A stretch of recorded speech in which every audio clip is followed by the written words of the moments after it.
CAZN Metāls ir metāla apstrādes uzņēmums ar vairāk kā 15 gadu pieredzi tērauda karstajā cinkošanā. Mūsu uzņēmumā ir uzstādīta lielākā cinkošanas vanna Baltijā. Piedāvājam klientiem pilnu apstrādes ciklu, nodrošinot arī skrotēšanas un krāsošanas pakalpojumus. Vidēji mēnesī tiek apstrādāts apmēram 2000 tonnas metāla. Ražošanas procesā vides riski galvenokārt saistīti ar gaisa piesārņojumu. Lai samazinātu ietekmi uz vidi, visi emisiju avoti ir aprīkoti ar atbilstošiem filtriem, un reizi gadā mēs veicam arī piesārņojošo vielu monitoringu. Atkritumu šķirošana un pārstrāde ir kļuvusi pati par sevi saprotama.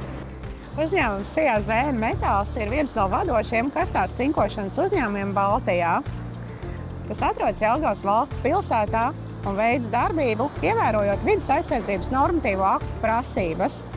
Darbību reglamentē A kategorijas piesārņojošās darbības atļauju, kur tās ietvaros veids metāla apstrādes procesus. Īpaša vērība tiek pievērsta gaisa kvalitātes saglabāšanai. Samazinot skābju tvaikus no cinkošanas vannām, tie tiek savākti un attīrīti slapjā skrubera tornī. Savukārt skrubera ūdens skābes koncentrācija tiek kontrolēta, veicot ķīmiskās analīzes. Atbildīga un labāko tehnisko paņēmienu izmantošana viennozīmīgi ir uzņēmuma zaļās izcilības apliecinājums. Mēs uzskatām, ka visiem, tā skaitā uzņēmējiem, ir jārūpējas, lai saglabātu tīru vidu un resursus nākamajām paaudzēm.